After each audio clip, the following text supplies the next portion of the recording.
स्वागत है। मैं आपके साथ फरहान नाज। क्या नहीं है, माहौल तो कांग्रेस का ही है और कांग्रेस ही हमें कांग्रेस ही करते हैं।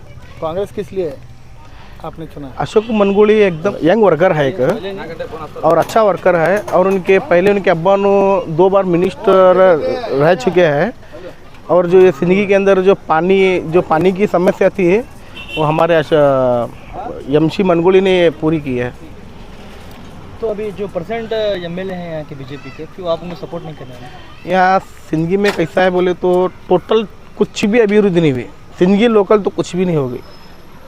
और अभी देखो यहाँ से बस स्टैंड तक है नहीं, ये वाइट शर्ट है नहीं तो पूरा मट्टी धूल होता पूरा।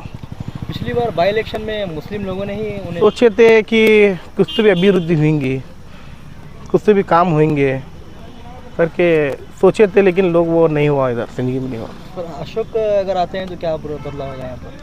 नहीं, अशोक आया तो पहली बात तो सरकार आती है हमारी। पहली बात तो सीएम सिद्धरामैया ने एक वचन दिया है हम लोग को कि 200 यूनिट बिजली फ्री देंगे और फिर हर एक गरीब को 2000 रुपये देंगे हर एक घर को।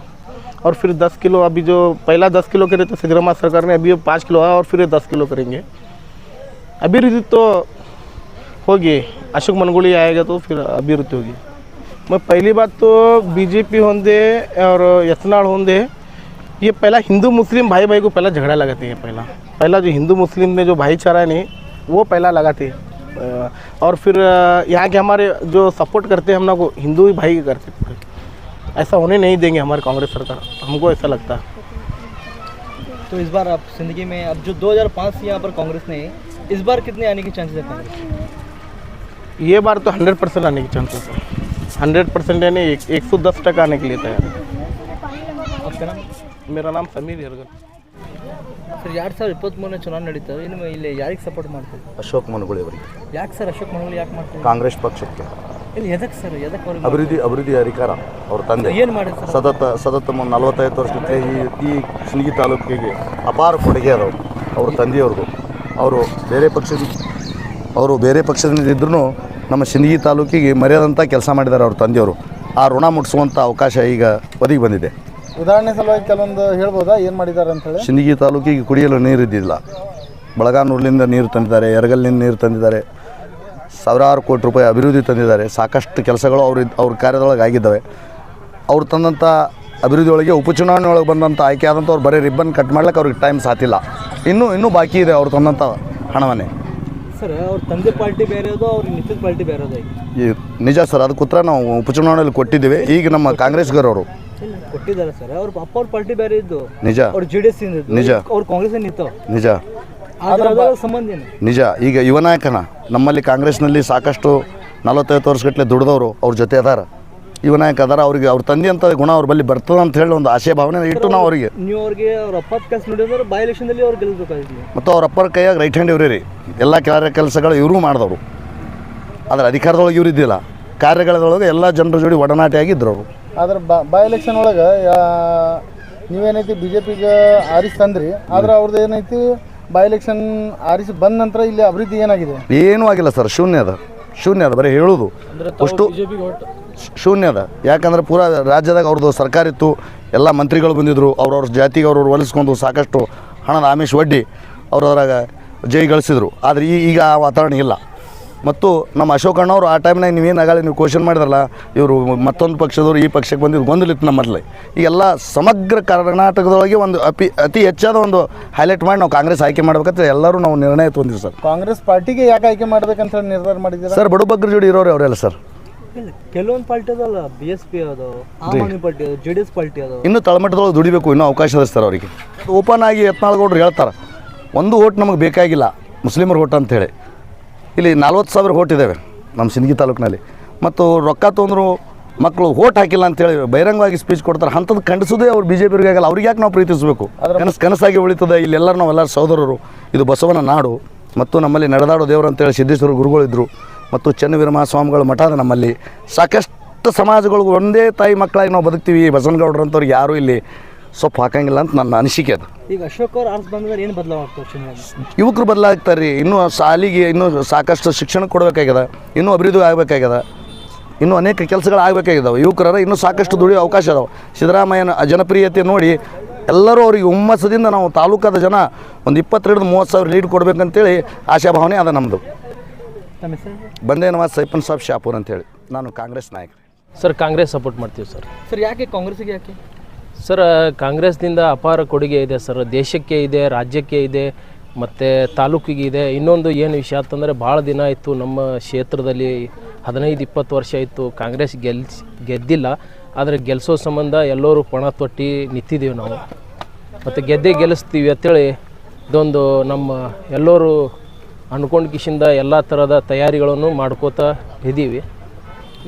ತಾವು ಕಾಂಗ್ರೆಸ್ಸಲ್ಲಿ ಎಷ್ಟು ವರ್ಷದಿಂದ ದುಡಿತಿದ್ದೆ ಸರ್? ಸರ್ ನಾನು ಸುಮಾರು ಇದೇ ಒಂದು 15 ದಿನ ಆಯ್ತು ಸರ್ ನಾನು ಕಾಂಗ್ರೆಸ್ಸಿಗೆ ಬಂದು. ಮೊದಲು BJPಯಲ್ಲಿದ್ದೆ 10 ವರ್ಷ. ಆನಂತರ ನಾನು ಅಲ್ಲಿ ಬೇಸತ್ತು ಬಂದಿದ್ದೀನಿ. ಏನೂ ಅಭಿವೃದ್ಧಿ ಇಲ್ಲ, ಏನೂ ಇಲ್ಲ.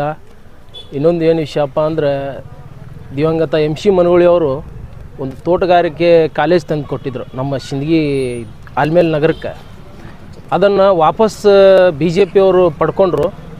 ಅದೇ ನಮ್ಮ ಶಾಸಕರು ಅವ್ರ ಬಗ್ಗೆ ಧ್ವನಿ ಎತ್ತಿಲ್ಲ. ಏನು ಶಿಕ್ಷಣ ಬಡವ್ರ ಬಗ್ಗೆ ಏನು ತೋಟಗಾರಿಕೆ ಕಾಲೇಜ್ ಇದ್ದರೆ ನಮ್ಮಂಥವ್ರು ಬಡವ ಜನ ಎಷ್ಟೋ ಜನ ಉದ್ಧಾರ ಆಗ್ತಿದ್ರು. ಅಲ್ಲಿ ಕಲಿತು ಹೊಲದಲ್ಲಿ ಏನು ಬೆಳಿಬೇಕು, ಅದರಿಂದ ಏನೇನು ಆಗ್ತದ ಅಲ್ಲಿ ಕಲ್ತು ಕಿಶಿಂದ ಎಲ್ಲರೂ ಆತಿದ್ರು. ಆದರೆ ಅಂಥವ್ರ ಬಗ್ಗೆ ಏನೂ ಧ್ವನಿ ಎತ್ತಿಲ್ಲ. ಅದಕ್ಕೆ ನಾವು ಎಲ್ಲ ಥರನೂ ಬೇಸತ್ತು ಬಂದಿದ್ದೀವಿ. ಏನೂ ಅಭಿವೃದ್ಧಿ ಇಲ್ಲ, ಏನೂ ಇಲ್ಲ. ಏನೇ ಬಂದರೂ ತಮ್ಮ ಹಳ್ಳಿಗಳಲ್ಲಿ ಅರ್ಧ ಕೆಲಸ ಮಾಡುತ್ತಾರೆ, ಮತ್ತು ಇಲ್ಲಿ ಸಿಂದಗಿಯಲ್ಲಿ ಅರ್ಧನೇ ಒಂದಿಷ್ಟು ಕೆಲಸ ಪ್ರಾರಂಭ ಮಾಡಿದ್ದಾರೆ, ಅದು ಅಲ್ಲೇ ಬಿಟ್ಟುಬಿಟ್ಟಿದ್ದಾರೆ. ಸರ್ ಅಲ್ಪಸಂಖ್ಯಾತ ಹೋದ ಬೈ ಎಲೆಕ್ಷನ್ದಲ್ಲಿ ಅಲ್ಪಸಂಖ್ಯಾತರವರಿಗೆ ಮತ ಹಾಕಿ ಅವ್ರಿಗೆ ಆಡ್ಕೊಂಡು ಬಂದಿದ್ದಾರೆ. ಅವಾಗ ಮಾಡಿದ್ದೇವೆ ಸರ್. ಈಗ ಸದ್ಯ ಮಾಡೋದಿಲ್ಲ. ಯಾರೂ ಅಲ್ಪಸಂಖ್ಯಾತರು ಮಾಡೋದಿಲ್ಲ. ಇದ್ದಾರೆ ಒಂದಿಷ್ಟು 4-5 ಜನ ಇದ್ದಾರೆ. ಅವರೆಲ್ಲ ಫೇಸ್ಬುಕ್ ಹೀರೋಗಳು ಮತ್ತು ವಾಟ್ಸಪ್ ಹೀರೋಗಳು ಆಗ್ತಿದ್ದಾರೆ. ಆದರೆ ಈ ಸರ್ತಿ ಯಾರಿಗೆ ನೀವು ಮಾಡ್ತೀರಿ ಸರ್? ಅಶೋಕ್ ಮನಗೂಳಿ ಅವರಿಗೆ ಗೆಲ್ಲಿಸ್ತೀವಿ. ಕ್ಷೇತ್ರ ಜನ ಕಾಂಗ್ರೆಸ್ ಇನ್ನೂ ಇಲ್ಲಿ 2005ರಲ್ಲಿ ಬಿದ್ದಿದ್ದು ಕಾಂಗ್ರೆಸ್ ಇಲ್ಲಿ ತನೂ ಬಿದ್ಕೋತ ಬಂದಿದೆ. ಈ ಸಲ ಗೆಲ್ಲಿಸ್ತೀವಿ. ಎಲ್ಲರೂ ಹೆಗಲು ಕೊಟ್ಟು ಕಿಶಿಂದ ಹೆಗಲಿಗೆ ಹೆಗಲು ಹಚ್ಚಿ ಕಿಶಿಂದ ಗೆಲ್ಲಿಸ್ತೀವಿ. ಕಿಶಿಂದ ನಾವು ಅಶೋಕ್ ಮನಗೂಳಿ ಅವರಿಗೆ ವಿಧಾನಸಭೆಗೆ ಕಳಿಸಿ ಕಿಶಿಂದ ಮತ್ತೆ ಪುನಃ ಸರ್ಕಾರ ಕಾಂಗ್ರೆಸ್ ಆಗ್ತದೆ. ಆ ಸರ್ಕಾರದಲ್ಲಿ ನಾವು ತೋಟಗಾರಿಕೆ ಕಾಲೇಜ್ ಅವರಿಂತ್ರ ಮತ್ತೆ ಪುನಃ ಪಡ್ಕೋಬೇಕಂತೇಳಿ ನಮ್ಮದೊಂದು ಆಸೆ ಇದೆ ನಮ್ಮ ಕ್ಷೇತ್ರದ ಜನರದು. ಅಭಿವೃದ್ಧಿ ಏನಾಗ್ತದೆ ಸರ್? ಅಶೋಕ್ ಅವರು ಕೆಲಸ ಅವ್ರು ಮಾಡಿದ್ದಾರೆ ಸರ್, ಮಾಡಿದ್ದಾರೆ. ಅವ್ರ ತಂದೆಯವರು ಮಾಡಿದ್ದಾರೆ ಸರ್. ಅವ್ರ ತಂದೆ ಪಾರ್ಟಿ ಬೇರೆ, ಇವ್ರ ಪಾರ್ಟಿ ಬೇರೆ, ಪಕ್ಷ ಬೇರೆ ಇರ್ತಲ್ಲ. ಅದಕ್ಕಲ್ಲ ಸರ್ ಅವರು ಬಂದಿದ್ದೇ ಅವರು ಅಭಿವೃದ್ಧಿ ಮಾಡೋಕ್ಕಿಂತೇಳಿ ಕಾಂಗ್ರೆಸ್ದಿಂದ ಬಂದಿದ್ದು ಸರ್. ಈಗ ಮೊದಲು ಅವರು JDSನಲ್ಲಿ ಇದ್ದರು, ನಡೀತಿತ್ತು.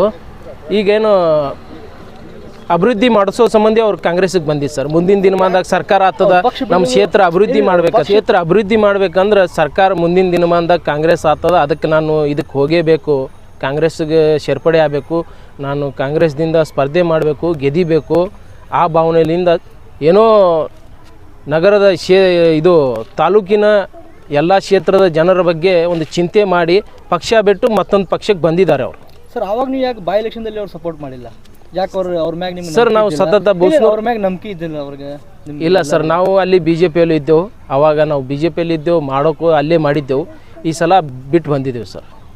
ಈಗ ನೀವು ಕಾಂಗ್ರೆಸ್ ಸಪೋರ್ಟ್ ಮಾಡ್ತಿದ್ದೀರಾ? ಕಾಂಗ್ರೆಸ್ ಸರ್, ಕಾಂಗ್ರೆಸ್. ಮತ್ತು ಅಶೋಕ್ ಅವ್ರು ಹಿಂಗೆ ಮಾಡೋದು ಹೆಂಗ್ರಿ? ಮತ್ತೆ ಸರ್ ಮಾಡೋದಿಲ್ಲ ಅವ್ರು ಸರ್. ಏನು ಮಾಡೇ ಇಲ್ಲ, ಮಾಡೋದೇ ಇಲ್ಲ. ಈ ರೀತಿ ಯಾವುದೇ ಈ ಥರ ಘಟನೆ ಮಾಡಿಲ್ಲ ಅವರು, ಆಗೋದೇ ಇಲ್ಲ. ಸುಮ್ಮನೆ ಹೂವಾಪುವಾಗಳು ಜನ ಎಬ್ಬಿಸ್ತಾರೆ. ಇವ್ರು ಹಿಂಗೆ ಅವ್ರು ಹಂಗಾರಿಲ್ಲ, ಕೇಳೋರಿಲ್ಲ. ನನ್ನ ಹೆಸರು ಜಬ್ಬಾರ್ ನಾಯ್ಕ್ ಅಂತೇಳಿ ಸರ್.